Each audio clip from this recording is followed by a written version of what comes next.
ஹஜ் புனித பயணம் என்ற பேரில் மிகப்பெரிய மோசடி பண்ணுறாங்க சென்னையில். அது யார் பண்ணுறாங்கிறத அவங்க பாதிக்கப்பட்டவங்களும் நேரடியாக இப்போ வந்து உங்களுக்கு விளக்கி சொல்லுவாங்க. சொல்லுங்கள். ஓகே. இப்போ ஈரோடை சேர்ந்த மக்கா சலாம் ஹஜ் சர்வீஸ்ன்றவங்ககிட்ட இவங்க வந்து ஃபேஸ்புக், இன்ஸ்டாகிராம் மூலயமா பழகுறாங்க. இவங்க யாருன்னு என்னோடய உறவினர் இவர். அதில் வந்து மக்கா சலாம் என்பவர் அறிமுகம் ஆகிறாரு. அவர் மூலயமா இஜாஸ் அகமது என்பவர் அறிமுகம் ஆகிறாங்க. அவர் சென்னையை சேர்ந்தவர். இவங்க 2 பேரும் சேர்ந்து என்ன பண்ணுறாங்கன்னா, இவர்கிட்ட வந்து அப்ரோச் பண்ணி இந்த ஹஜ்ஜுக்காக பேசுகிறாங்க. அதில் வந்து 15,42,000 பணத்தை வாங்கிட்டு தவணை முறையில் பணத்தை வாங்கிட்டாங்க. கரெக்டாக உங்களுக்கு எல்லாமே ஆன் ரெக்கார்டில் வந்து 12 லட்ச ரூபாவும் கேஷ் ஒரு 3 லட்ச ரூபா கொடுத்துருக்கு. எல்லாமே அதுக்கு உண்டான ரெக்கார்ட்ஸ்லாம் இருக்குது. இதில் வந்து சென்ட் தாமஸ் மவுண்ட் போலீஸ் ஸ்டேஷனில் எஃப்ஐஆர் ஃபைல் பண்ணியிருக்காங்க. அவங்க கம்ப்ளீட் என்கொயரி நாங்கள் வந்து சிஎம் செல்லில் கம்ப்ளைண்ட் பண்ணியிருந்தோம். அதுக்கப்புறம் வந்து ஜாயின்ட் கமிஷனரை மீட் பண்ணோம், டிசி மவுண்ட்டை மீட் பண்ணோம், ஏசி மவுண்ட்டு, அப்புறம் crime inspector mount, St Thomas Mount. அவங்களாம் பர்ஃபெக்டாக எல்லாம் கிளியராக எல்லாம் ஒர்க்கும் பண்ணாங்க. எல்லாம் பேப்பர்ஸ் எல்லாம் ஆய்வு பண்ணி செக் பண்ணி எஃப்ஐஆர் போட்டாங்க. அதில் ஒரு அக்யூஸ்ட்டை வந்து அகமதாபாத்லேருந்து கூட்டிகிட்டு வந்திருக்காங்க. கூப்பிட்டு வந்து ரிமாண்ட் பண்ணிட்டாங்க. சரிங்களா? இதில் வந்து 2 பேரும் மாற்றி அவங்களுக்குள்ளே ப்ளேம் பண்ணிக்கிறாங்க. எப்படின்னா, இந்த ஈரோடு ஏஜென்ட்டும் சென்னை ஏஜென்ட்டும் நான் பணம் அவர் வாங்கினார், என்கிட்ட இல்லை உங்கள்கிட்ட இல்லைன்னு மாற்றி ப்ளேம் பண்ணிவிட்டு ஹஜ்ஜுக்கு போகிறதுக்கு ஒரு 2 நாள் முன்னாடி தம்பிக்கு ஃபோன் பண்ணி இந்த மாதிரி உங்கள் விசா கேன்சல் ஆகிடுச்சுன்னு சொல்கிறாங்க. சரிங்களா? கேன்சல் ஆனவொடனே இவங்களுக்கு ஒன்றுமே புரியல. அதுக்கப்புறம் கம்ப்ளைண்ட்லாம் பண்ணாங்க. உங்களுக்கு அந்த விசா காப்பி எடுப்பாங்க. இவங்க 2 பேருக்கு வந்து விசா கொடுத்துருக்காங்க. அந்த விசாலாம் ஒரிஜினல் விசாவா போலி விசாவானே தெரியல உங்களுக்கு. இதேமாரி அவங்க வந்து இவங்களை நம்ப வைக்கிறதுக்காக அவங்க பயணம் உறுதி செய்யப்பட்டதுன்னு சொல்லி விசாவை காட்டுறாங்க. ஃபர்தராக இந்தமாரி அவங்க ஒரு மீட்டிங் வச்சு நீங்கள் எல்லாம் ரெடி ஆகிடுச்சு, பேகு, அந்த அங்கே உடுத்திக்கிற உடை எல்லாம் கொடுத்துட்றாங்க. இதேமாரி நீங்கள் 9ஆம் தேதி ஏர்போர்ட் வாங்க அப்படின்னு சொல்லிடுறாங்க. 19ஆம் தேதி வந்து மே 19ஆம் தேதி வந்து வந்துருங்கன்னு சொல்கிறாங்க. ஃபர்தராக வந்து அதுக்கு முதல் நாள் வந்து பயணம் உறுதி 2 நாளைக்கு முன்னாடி வந்து நம்ம உறுதி செஞ்சாங்களா அப்படின்னு நம்ம கேட்கும் போது சென்னையில் இருக்கிற அல் அகமது ஹஜ் ஏஜெண்ட் அவங்கள தொடர்பு கொண்டு கேட்கும்போது இதேமாரி சலாமத்து வந்து உங்களுக்கு பணமே கட்டலை, அதனால் நீங்கள் ஃபர்தராக எங்களுக்கு திரும்பி ஒரு 15 லட்ச ரூபா பணம் கட்டுங்க, அதுக்கப்புறம் உங்களுக்கு நாங்கள் பயணம் உறுதி செய்கிறோன்னு சொல்லி இதேமாரி சொல்கிறாங்க. இதனால் வந்து மிகப்பெரிய பாதிப்பும் அவங்களுக்கு மன உளைச்சலும் ஏற்பட்டுச்சு. சரி, இதை என்ன தான் இப்படி பண்ணுறாங்க அப்படிங்கும்போது இந்த சையத் அஜாஸுங்கிறவர் தான் இதில் மெயின் ஏஜென்ட்டு. அவங்களுக்கு மட்டும்தான் இந்த ஹஜ் சர்வீஸை நடத்துறதுக்கான அதிகாரம் இருக்குது. இவர் என்ன பண்ணுறாருன்னா, இந்த சலாமத்து, முகமது கவுஸ் போன்றவங்கெல்லாம் கூட வச்சுக்கிட்டு நிறையா பேர்கிட்ட பணத்தை வசூல் பண்ணிவிட்டு சில பேர்களை மட்டுமே வந்து மக்காவுக்கு கூட்டிகிட்டு போயிட்டு மற்றவங்களெல்லாம் வந்து ஏமாத்திடுறது. இதேமாரி நிறைய விஷயங்கள் நடக்குது. ஆனால் எதுவுமே வெளிக்கு வரதே கிடையாது. மக்கள் வந்து இது ஒரு விழிப்புணர்வாக எடுத்துக்கணும் அப்படின்றதுக்காக தான் நாங்கள் இன்றைக்கி ப்ரெஸ் மீட் கொடுக்குறோம். இதில் மெயினானவர் யாருன்னு பார்த்தீங்கன்னா, இந்த ஈரோடில் இருக்கார் சலாமத். சரிங்களா? இவர் தான் வந்து ஃபேஸ்புக்கில், இன்ஸ்டாகிராமில் எல்லாத்துலையும் அட்வர்டைஸ் பண்ணுறாரு. இவர் தான் வந்து பணத்தை ஃபஸ்ட்டு வாங்குறாரு. தவணை முறையில் இவர்கிட்ட தான் வந்து அக்கௌண்ட்டில் 12 லட்ச ரூபா கிட்ட கொடுத்துருக்கு.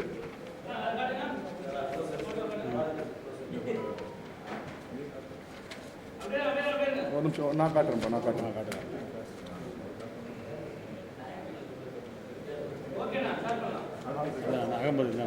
இவர் தான் வந்து இஜாஸ் அகமது, அகமதாபாத்தில் அரெஸ்ட் ஆனவர். இவர் தான்.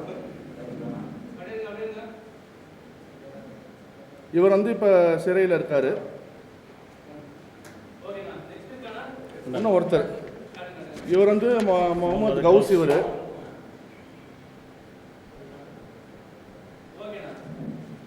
இப்போ வந்து இதில் ஒருத்தர் மட்டும் அரெஸ்ட் ஆகிருக்காரு.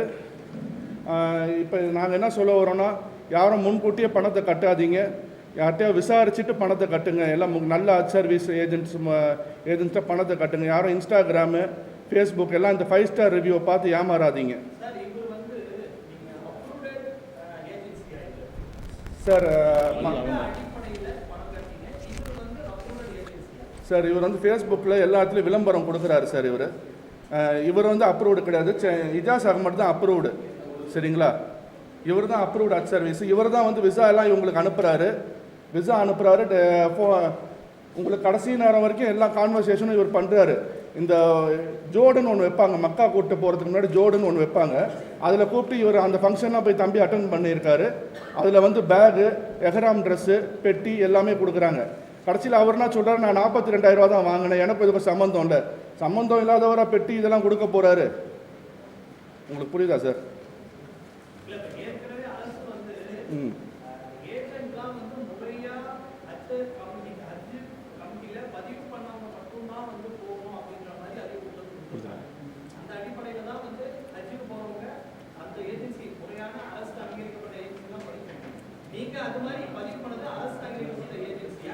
இல்லை தம்பி வந்து சையத் அஜாஸ் அப்படின்றவர் அல் அகமது ஹஜ் அண்ட் உம்ரா சர்வீஸ்னு சென்னையில் வச்சுருக்காரு சார். அவர் தான் வந்து பதிவு செய்யப்பட்டவர். அவரோட சப் ஏஜெண்டாக தான் சலாமத்து, அந்த முகமது கவுஸ் எல்லாம் வேலை செய்கிறாங்க. இவங்க வீடு வந்து ஈரோட்டில் இருக்கிறதுனால அங்கே இருக்கிற சலாமத்தை வந்து அவங்க கான்டாக்ட் பண்ண சொல்கிறாங்க. கான்டாக்ட் பண்ணி அவர் மூலிமா பணத்தை வாங்கிட்டு இந்த அஜாஸ் என்பவர் இதை மாதிரி ஃபோர்ஜரி வேலை பார்க்குறாரு. இதுதான் அதோட விஷயம். அவர் கேட்டால் அவரை சொல்கிறாரு பணம் வாங்கிட்டு எங்களுக்கு கொடுக்கலங்கிறாரு இவர். ஆனால் இவர் வந்து அல் அகமது ஹஜ் உம்ரா சர்வீஸ் சென்டருங்கிறவங்க அவங்க வச்சுருக்காங்க, லைசன்ஸ்லாம் வச்சுருக்காங்க. அவங்க தான் இந்த வேலையை பார்த்தாங்க. இதில் இல்லை அது இனிமேல் தான் சார் தெரிய வரும். ஆஸ் ஆஃப் நோ வந்து இவங்க 2 பேர், அங்கிள் ஒருத்தர், அப்புறம் அவங்க ஆண்டி, அவங்க ஒய்ஃப் ஒன்று, 2 பேர் சார், ஹஸ்பண்ட் அண்ட் ஒய்ஃபு 2 பேருக்கு. அந்த அம்மா வந்து வென்டிலேட்டரில் இருந்தாங்க சார். அவங்க கொஞ்சம் உடம்பு சரியில்லாமல் இருந்தாங்க. ஹஜ்ஜு போகணும்னு சொல்லி அவங்க வேண்டிக்கிட்டு எல்லாம் ரெடி பண்ணி கட்டினாங்க. கடைசியில் அவங்க 2 பேரை பிளான் பண்ணி இவங்க ஏமாற்றிருக்காங்க சார். இல்லை நாங்கள் ஆக்சுவலாக வந்து சென்னையில் வச்சு தான் நாங்கள் ஃபஸ்ட்டு பேமெண்ட்லாம் கொடுத்தோம், ஆலந்தூரில். ஸோ வந்து நாங்கள் சென்னையில் தான் சார் கம்ப்ளைண்ட் பண்ணியிருக்கோம். ஃபஸ்ட்டு பேமெண்ட் இங்கே கொடுத்ததுனால இங்கே வச்சு தான் ஃபஸ்ட்டு நம்ம எல்லாம் பேசியிருக்கோம். ஸோ அதனால் சென்னையில் தான் சார் பண்ணியிருக்கு. ஆமாம், சென்னை தான் மெயின் ஆஃபீஸு. இந்த சென்ட் தாமஸ் மவுண்ட் வந்து போலீஸ் ஸ்டேஷனில் நல்லா சிறப்பாக செயல்பட்டாங்க சார். அவங்க எல்லாத்தையும் பேப்பர்ஸ் எல்லாத்தையும் ஆய்வு பண்ணி தான் எஃப்ஐஆர் போட்டாங்க. அவர் வந்து A1 என்ன சொல்கிறாருன்னா, மருத்துவ செலவு எனக்கு ஆகிருக்கு, எனக்கு ஸ்ட்ரோக் வந்திருக்கு, மருத்துவ செலவுக்கு உங்கள் 4-5 லட்ச ரூபா நான் செலவு பண்ணிட்டேன், பேலன்ஸ் எல்லாத்தையும் வந்து நான் இஜாஸ் அகமதுக்கு அக்கௌண்ட்டில் கொடுத்துருக்கேன்னு சொல்கிறாரு. அந்த மாதிரி எனக்கு ஒன்றும் தெரியல சார். அது தெரியல சார். அது இவங்க 2 பேரை பார்த்து அவங்க இன்னசென்ட் மாதிரி இருக்கனால பிளான் பண்ணி ஏமாற்றிருப்பாங்க சார். வேறு ஒன்றும். கம்ப்ளைண்ட் கொடுத்துருக்கு, எஃப்ஐஆரும் போட்டிருக்காங்க சார். சென்ட் தாமஸ் ஒருத்தர் ரிமாண்ட் பண்ணியிருக்காங்க சார். அதாவது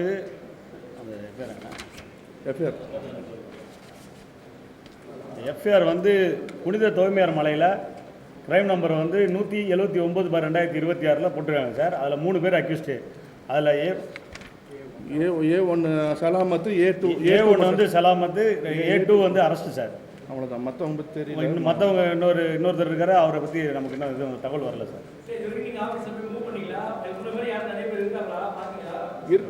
ஐயா, இது சம்பந்தமாக ஏதோ வந்து புருஷவாகத்தில் வந்து ஏற்கனவே புகார் தெரிவித்து இது மாதிரி பாதிக்கப்பட்டவங்க தெரிவித்து அங்கே ஏதோ செட்டில்மெண்ட்டு சொல்கிறதா அவங்க தரப்பு கம்பெனிலேருந்து தாங்க சார் விசாரிச்சதில் சொல்கிறாங்க.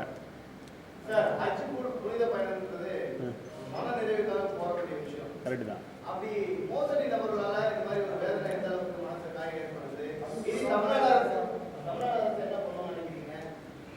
சார் இந்த கம்ப்ளைண்ட்டே நம்ம சிஎம் மூலயமா சிஎம் செல்லுக்கு தான் சார் கொடுத்துருக்கோம். இதை மாதிரி வேறு யாரும் ஏமாறக்கூடாது, விழிப்புணர்வுக்காக தான் இந்த ப்ரெஸ் மீட்டே நம்ம பண்ணுறது சார். சரிங்களா? வேறு யாரும் பாதிச்சிடக்கூடாது. முதல்ல யாரும் பேமெண்ட் கொடுக்காதீங்கன்னு சொல்ல வரும். எல்லாமே அந்த ஜமாத் மூலியமாலாம் பண்ண சார், போலீஸில் பண்ணியிருக்கு. எல்லாம் இன்ஸ்டாகிராம் ரிவ்யூ, எல்லாம் ஃபேக் ரிவ்யூஸு, எல்லாம் அவங்களே வேண்டியவங்களை வச்சு போட்டுடுறது. அதனால யாரும் நம்பாதீங்க. நல்ல ஏஜென்ட்ஸ்லாம் இருக்காங்க சென்னையில், கரெக்டாக பர்ஃபெக்டாக கூப்பிட்டு போயிட்டு வரவங்களாம் இருக்காங்க. அவங்கள நம்பி எல்லாம் பண்ணுங்கள், விசாரிச்சுட்டு பண்ணுங்கன்னு சொல்ல வரோம். வேறு ஒன்றும் இல்லை சார்.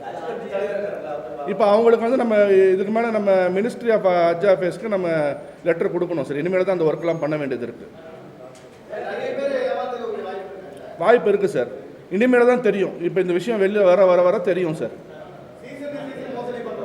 இதனால் இயர்லி ஹஜ் டைமில் தான் சார் இதெல்லாம் தெரிய வரும். மோஸ்ட்லி ஹஜ் டைமில் தான் வந்து இந்த மாதிரி மோசடி எல்லாம் கம்மியான அமௌண்ட்டை போட்டு ஃபேஸ்புக்கில் எல்லாத்துலேயும் ஆடு கொடுத்துருவாங்க சார். அதை வச்சு ஒரு செலக்ட் பண்ணி ஏமாற்றுவாங்க சார். ஆளை பார்த்து ஏமாற்றுவாங்க. ஏன்னா தம்பி வந்து ஆடை பார்த்து தான் நம்பினார் சார். இவர் கோயம்புத்தூரான இங்கே தான் டாக்டராக இருக்கார் தம்பி. அதான் பணம் எத்தனை தவணையில் பார்க்க? 10 தவணையில் கொடுத்துருக்கு சார். 10 தவணையில் 3 லட்சம் கேஷும் மற்ற எல்லாமே அக்கௌண்ட் ட்ரான்ஸ்ஃபர்ஸ். ஆமாம், எல்லாத்துக்குமே எவிடன்சஸ் போலீஸ்ட்டை சப்மிட் பண்ணி அவங்க வெரிஃபை பண்ணி அக்கௌண்ட் டீட்டெயில்ஸ் எல்லாமே எடுத்து கன்ஃபார்ம் பண்ணிட்டு தான் சார் அடுத்த ப்ரொசீஜர். மக்காசலாம் ஈரோடுக்காரன். கடைசியாக அனுப்பின அமௌண்ட் வந்து சையத் இஜாஸ், இவர் பேர் அல்ஃபிர்தோஸ் அப்படிங்கிற அக்கௌண்ட். எல்லாமே வெரிஃபை பண்ணதுக்கப்புறம் தான் எல்லா டீட்டெயில்ஸுமே நாங்கள் போலீஸ்ட்டை சப்மிட் பண்ணிடுவோம். ஆமாம், ஆஃபீஸில் இல்லை, எங்கள் இடத்துக்கு வந்தாங்க சார். நேரில் நாங்கள் ஃபோன் பண்ணி கூப்பிட்டோன்னே வந்து பார்த்தாங்க சார். Office sir, office. ஆமாம் சார், ஆமாம் சார். அதுக்கப்புறம் தான் மற்றதெல்லாம் பண்ணுறோம் சார். இந்த மாதிரி கரெக்டாக இந்த டைமில் தான் சார் நடக்குது. இவர் கண்டிப்பாக இவரை கூப்பிட்டு ஒரு நாள் முன்னாடி சொல்கிறாங்க சார். ஒரு நாள் முன்னாடி கூப்பிட்டு சொல்கிறாங்க, இந்த மாதிரி உங்கள் விசா கேன்சல் ஆகிடுச்சு. அவர் என்ன சொல்கிறார், பேமெண்ட் வரலன்றார். பேமெண்ட் வராமல் விசா அடிக்கிறாரு அந்த அஜாஸ்ன்றவர். பேமெண்ட் வராமல் எப்படி விசா கொடுப்பாரு, பெட்டி கொடுப்பாருலாம் நமக்கு தெரியல. விசா காப்பி இங்கே இருக்குது சார். இதெல்லாம் ஒரிஜினல் விசாவான்னு கூட தெரியல சார். நம்ம அதெல்லாம் செக் பண்ணோம். நான் வெரிஃபை சார் சார் இது வந்து ஐயா அவங்க என்ன பண்ணுறாங்க, அந்த விசாவை காட்டி நம்மள்ட்ட பணத்தை வாங்குறாங்க ஐயா. அதுக்கப்புறம் நமக்கே தெரியாமல் அந்த விசாவை கேன்சல் பண்ணிடுறாங்க. நம்மளை நம்ப வைக்கிறதுக்காக அந்த விசாவை அடிக்கிறாங்க. 2 பேரும் விசா போட்டு இதேமாதிரி உங்கள் அப்பாவுக்கு அம்மாவுக்கும் விசா ரெடி ஆயிருக்கு அப்படின்னு சொல்லி ஒரு மீட்டிங்கில் சொல்லி இந்த பேக்கெல்லாம் கொடுத்து ஃபர்தராக பணத்தை எல்லாத்தையும் நம்மள்ட்ட வாங்கிடுறாங்க சார். வாங்குறதுக்கு அந்த ஏமாத்துறன்ற ஒரே ஒரு நோக்கத்தை மட்டும்தான் அவங்க பயன்படுத்தி அந்த விசாலாம் நம்மளை காட்டி பண்ணுறாங்க சார். ஆனால் நம்மள்ட்ட சொல்லவே இல்லை சார், அந்த கேன்சல் பண்ண விஷயத்தை நம்மள்ட்ட சொல்லவே இல்லை சார். நாங்களாக தான் சார் 15ஆம் தேதி ராத்திரியிலேருந்து நான் ட்ரை பண்ணேன் சார். 3 பேருமே ஃபோன் எடுக்கல. 16ஆம் தேதி எங்களுக்கு ஒரு தெரிஞ்சவங்க மூலியமா இந்த மாதிரி டேட்டு தள்ளி போகுதுன்னு தெரிய வந்துச்சு. 16ஆம் தேதி காலையிலேருந்து அவங்களுக்கு ட்ரை பண்ணேன், அப்போவுமே ஃபோன் எடுக்கலை. அதுக்கப்புறமா 16ஆம் தேதி அவங்க ஆஃபீஸில் போய் உட்காந்ததுக்கப்புறம் ஒரு 2 மணி போல தான் வந்து சொன்னாங்க, இந்த மாதிரி உங்கள் வீசா கேன்சல் ஆகிடுச்சு, உங்கள் அப்பா அம்மா ட்ராவல் பண்ண முடியாது. அது வரைக்குமே எங்களால் அந்த வழியை தாங்கிக்கவே முடியல சார். எங்கள் அப்பா அம்மாவுடைய வழி இப்போ வரைக்கும் அந்த வழி எனக்கு இப்போ வரைக்கும் காதில் கேட்குது சார், அவங்க அழுதது. அதனால் ஏன் இந்த அளவுக்கு நாங்கள் இவ்வளோ தூரம் இதாக சொல்கிறோன்னா, இதே மாதிரி வயசானவங்க மறுபடியும் பணம் கட்டி ஏமாந்துடக்கூடாது சார். இந்த மாதிரி நல்ல ஹெட் சர்வீஸ் பண்ணுறவங்க இருக்காங்க சார், சரிங்களா? அவங்க இப்போத்துலேருந்தே எப்படி கலெக்ஷன் ஆரம்பிச்சிருவாங்க சார், சரிங்களா? யாராக இருந்தாலும் தயவு செஞ்சு தெரிஞ்சு போய் நல்ல ஏஜென்ட்ஸ் கிட்ட தயவு செஞ்சு பணத்தை கொடுங்க. இல்லை அவங்க சார் ரெகுலேட் பண்ணணும் சார். அவங்க ப்ரைவேட்டுக்கெலாம் ஒரு அமௌண்ட் ஃபிக்ஸ் பண்ணணும் சார். தமிழ்நாடு கவர்மெண்ட் ஃபிக்ஸ் பண்ணால் நல்லாயிருக்கும் சார். முன்கூட்டியே பணம் கொடுக்கறத அவாய்ட் பண்ணாலே கொஞ்சம் கிளியராக இருக்கும் சார். இப்போ அடுத்து அங்கே தான் சார் பண்ண போகிறோம். இது வரைக்கும் பண்ணல சார். இது ஃபஸ்ட்டு எஃப்ஐஆர்லாம் போட்டதுனாலே வந்து அந்த போலீஸ் கம்ப்ளைண்ட் சிஎம் செல் சார். கவர்மெண்ட்டுக்கு ஒரு ப்ரைஸ் இருக்குது சார். கவர்மெண்ட்டுக்கு ஒரு ப்ரைஸ் இருக்குது சார். ஹஜ் கமிட்டியில் ஒரு ப்ரைஸ் இருக்குது. ப்ரைவேட்டில் வந்து VIP category, normal category, deluxe category, அந்த மாதிரி அவங்க பல பேக்கேஜ் வச்சுருக்காங்க. ஆனால் நானே 2 ஹஜ் பண்ணியிருக்கேன், ஒரு 19 வாட்டி உம்ராலாம் போயிருக்கேன். ஸோ நமக்கு தெரியும். தம்பி நம்மக்கிட்ட அப்ரோச் பண்ணல. சார் கவர்மெண்ட்டில் ஒரு ஃபிக்ஸ் பண்ண ரேட்டு ஒரு 5 லட்ச ரூபாய்க்குள்ளே வரும் சார். ப்ரைவேட்டில் ஏன் நம்ம அப்ரோச் பண்ணுறோன்னா, வயசானவங்க கொஞ்சம் நல்லபடியாக போயிட்டு வரணும் அப்படிங்கிறதுனால அந்த கம்ஃபர்ட் அதுக்காக பண்ணுறோம். அது 7.5 லட்ச ரூபா, 8 லட்ச ரூபா, 10 லட்ச ரூபா வரைக்கும்லாம் கேட்குறாங்க சார். அந்த மாதிரி நல்லா அந்த அமௌண்ட்டை வாங்கிட்டு பண்ணுறவங்களும் இருக்காங்க சார். ஒரு பர்சன்ட்டு சார், ஒரு பர்சன்ட் சார். கவர்மெண்ட் காம்பேக்டாக கொடுக்குதுன்னா அவங்களுடைய ரூம்ஸ் எல்லாமே ரொம்ப தூரம் தள்ளி இருக்கும் சார். அதனால் அவங்க முடிகிறவங்க அங்கேருந்து நடந்து வந்து பண்ணிட்டு போயிடுவாங்க சார். ஆனால் இவங்க வயசானவங்கிறதுனால ரூம்ஸ் பக்கத்தில் போடுவாங்க. ஸோ அதனால தான் நம்ம மெயினாக நம்ம வயசானவங்களுக்காக நம்ம அந்த அளவுக்கு நம்ம எஃபர்ட் போட்டு பண்ணுறோம் சார். 40 days sir. 15 daysலையும் இருக்குது சார். 25 days. அது depends on the amount sir. நம்ம கட்டினது வந்து 40 நாளுக்கான பயணத்துக்கான பணம் சார்.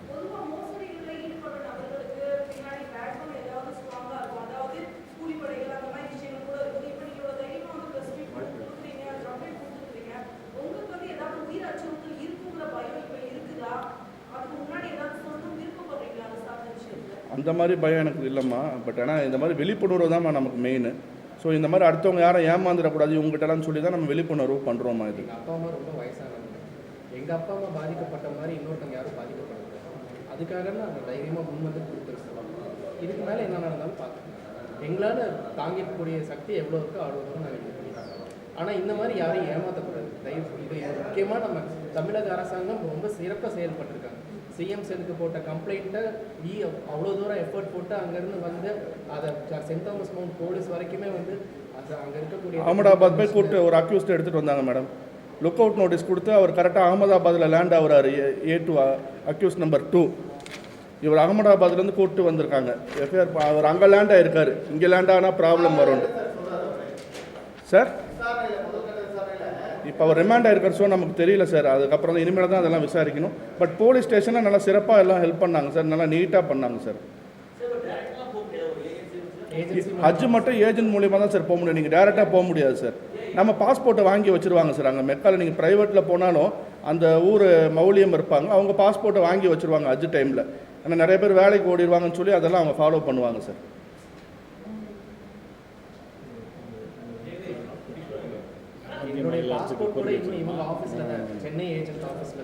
இன்னும் அவங்க பாஸ்போர்ட்டை கூட ரிட்டர்ன் பண்ணல சார். பணத்தையும் ரிட்டர்ன் பண்ணல, பாஸ்போர்ட்டையும் கொடுக்கல. இல்லை அவங்ககிட்ட தான் இருக்குது. முக்கியமாக வயசானவங்க ஒரு வருஷத்துக்கு ஒரு தடவை கிடைக்கக்கூடிய சான்ஸ். அடுத்த வருஷம் அந்த வயசானவங்க இருப்பாங்களா இல்லையான்னு கூட அவங்க அந்த எந்த அளவுக்கு எமோஷ்னலாக அவங்க கொடுத்துருப்பாங்கங்கிறது நமக்கு தெரியும். எங்கள் அப்பா அம்மாவுக்கும் ஒரு வழியோடு தான் நாங்கள் கொடுத்தோம். எப்படியாவது நம்ம, ஏன்னா சார் சொன்ன மாதிரியே முன்னாடி எங்கள் அம்மா ரொம்ப உடம்பு சரியில்லாமல் தான் வந்தாங்க. அந்த டைமில் நாங்கள் எடுத்த எமோஷ்னல் டெசிஷனுக்காக நாங்கள் கஷ்டப்பட்டு சேர்த்து வச்ச எல்லா காசையுமே நாங்கள் இதில் இன்வெஸ்ட் பண்ணியிருக்கோம். இது மாதிரி பல பேர் இன்வெஸ்ட் பண்ணவங்க இருப்பாங்க. ஸோ இந்த மாதிரி வயசானவங்க போக முடியல, அடுத்த வருஷம் போக முடியலன்னா அடுத்த வருஷம் இருப்பாங்களா இல்லையானே தெரியாதுல்ல. அப்போ அவங்களுடைய மனவழியை அவங்க யாருமே புரிஞ்சுக்கணும்ல. பணம் இப்போ அவங்க செட்டில்மெண்ட்டு அது இதுன்னு என்ன பண்ணாலும், இவங்க கிட்ட கொடுத்துட்டாங்க அவங்க கிட்ட கொடுத்துட்டாங்கனாலும் இந்த காலம் திரும்பி வருமானு தெரியாதுல்ல. தயவு செஞ்சு யாராக இருந்தாலும் விசாரிச்சுட்டு நல்ல ஏஜென்ட்ஸ் கிட்ட கொடுத்து போகணும். அது ஒரு முக்கியமான ஒரு எல்லாருக்குமே முக்கியமாக மக்களுக்கு இருக்கக்கூடிய ஒரு விழிப்புணர்வாக இது இருக்கணும் சார். என்கிட்ட சலாமத் பேசின ஒரு ஆடியோ இருக்குது. நான் அது போகும்போது உங்கள்கிட்ட கொடுக்குறேன். நான் எல்லா பணத்தையும் இவர்கிட்ட அக்கௌண்ட்டில் கொடுத்துருக்கேன்னு அவர் சொல்கிறாரு. ஜஸ்ட் ஒரு 50 செகண்ட்ஸ்குள்ளே இருக்கும் சார்.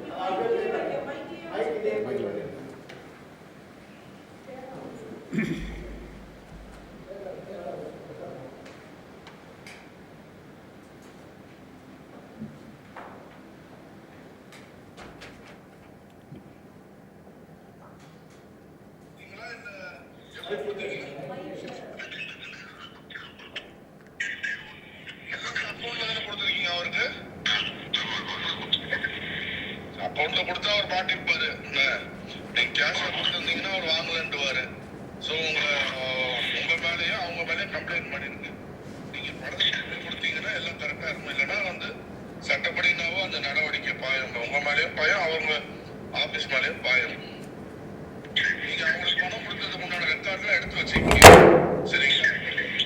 நீங்க அந்த ரெக்கார்ட்லாம் எடுத்து வச்சுக்கிட்டீங்கன்னா அவங்களும் இதுல மாட்டுவாங்க. இல்லைன்னா நீங்க சோலோவா மாட்டுவீங்க. அவ்வளவுதான். நீங்க பணம் கொடுத்தது உண்மைதானே? அல்லாட்ட சொல்லுங்க, உண்மைதானே நீங்க கொடுத்தது? 6 லட்சம் ரூபா கொடுத்துருக்கீங்களா? சரிங்க ஹசரத், சரிங்க ஹசரத். நீங்க அப்ப சம்மன் வந்திருக்கு, நீங்க வரல, அப்படித்தானே? நீ வரல.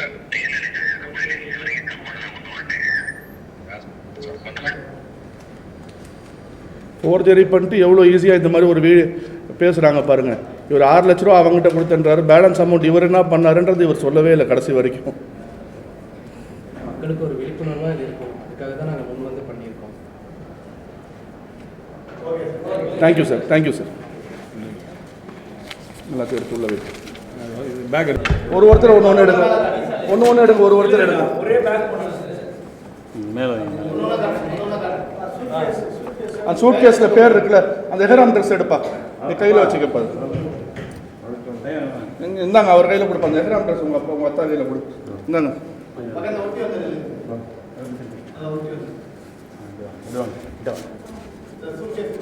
அந்த சூட் கேஸ் அந்த அல்லா அகமது நேம் இருக்குல்ல, அதை கொஞ்சம் கரெக்டாக காட்டுங்க.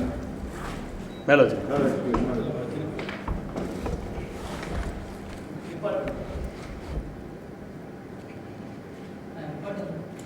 இல்லைண்ணா, அதில் பேர் அதில் அண்ணா இதில் நிப்பாட்ட வச்ச பேர் இல்லைண்ணா, வெறும் போட்டு பேர் இருக்கு.